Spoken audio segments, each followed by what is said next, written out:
Welcome to this OpenText Filer video on how to configure the Advanced Authentication application. We're not going to be going into how to make it work with any specific application like Filer or GroupWise, but just the general settings that need to be done on a new install. My name's Robin Redgrave. I'm a solutions consultant based out of the UK. Let's just go into the Advanced Authentication administration. So here I'm just going to go to https:// then the IP address. We haven't imported the certificate that this part is using yet, so that's going to be 172.17.2.69, and then it's just going to be /admin.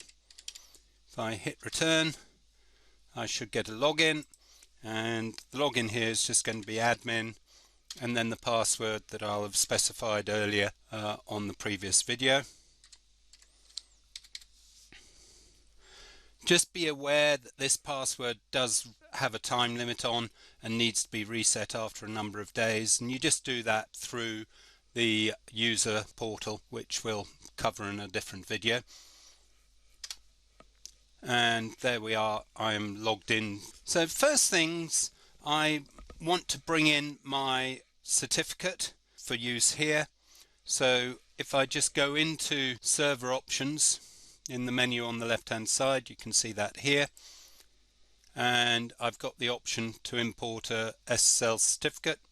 So I'll browse for the certificate, which is that one, and put in the password and just select the option to upload, and that's been updated. And you'll notice it says press Ctrl F5 to refresh, so let's just do that. And I've got a warning here, but I'm just going to change that to the proper host name, which is aauth.mydemo.biz, and log in here as admin, and the password. So we're there, and you can see at the top I've got a valid certificate that we're using. Next, what I'm going to do is just import my license. I think you get a 60-day license of the full product here, but I'm just going to import the Advanced Authentication Limited license, which is the one that we get with Filer and GroupWise and Open Enterprise Server and so on. I'm just going to come in here to licenses. Let's browse for the license, which is going to be in here, and I've got that Advanced Authentication Limited license, so I'll just upload that, and you can see that that's come in. And if I look at the methods, you can see that they've been reduced significantly to just the ones that are supported by Advanced Authentication Limited. Of course, you may have a full license, in which case you'll have more methods here. The next thing that I'm going to do is just set up a couple of policies.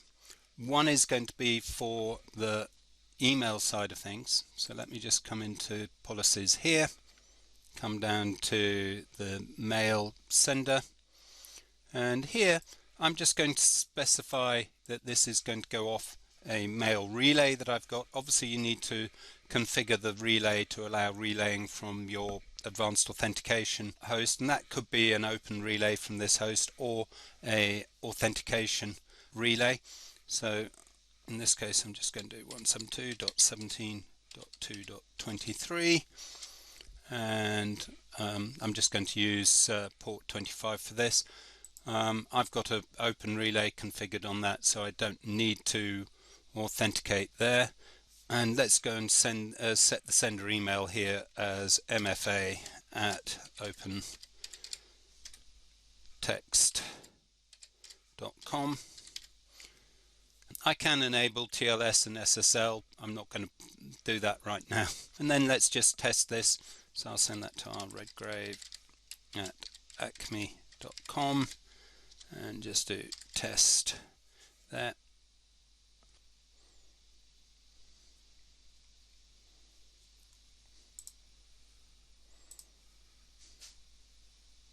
And let's just send that test message. And it looks like the message was sent successfully, and hopefully we'll see that pop up in a moment.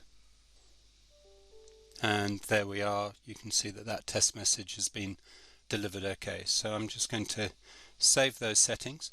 So that's set up our email side of things. So if we're going to be using email one-time password, that's going to be delivered now.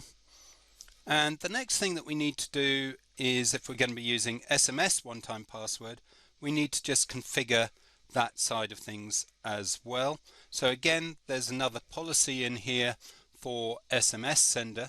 So let me just come down here, take the SMS sender option, and we've got various options here. We can have a generic sender, or more often than not we'll have MessageBird or Twilio. In this instance I've got a Twilio account, so I'll just set that up. I need the account SID. I'm going to blur these so you can't actually see my credentials here. And then I need my authentication token.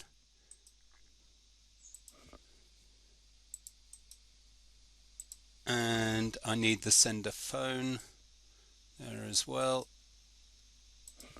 which I'll just put in here. And that's more or less it. What I'll just do first is just test that. Let's just see if I can get my mobile phone to show here. And hopefully that will come up.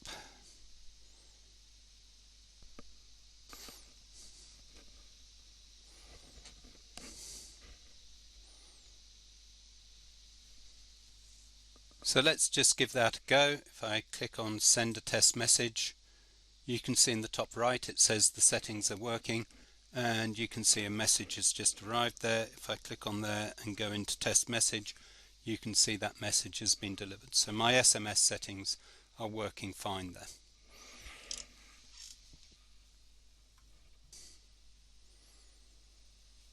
So let's just save those settings.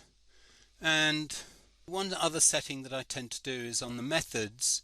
I've got the OAuth one-time password here, which is the time-based one-time password. What I tend to do is just enable the option here to allow Google Authenticator and indeed Microsoft Authenticator to be able to be used as well there. So that if you're going to be using that for your users, then do consider enabling that.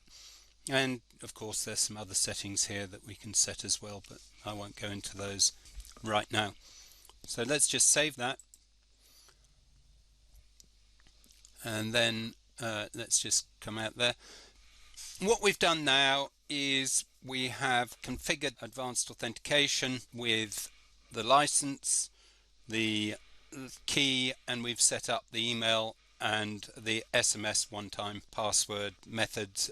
In the next video we'll see how to set this up for a particular application. I hope that you found this video useful. Thank you for listening.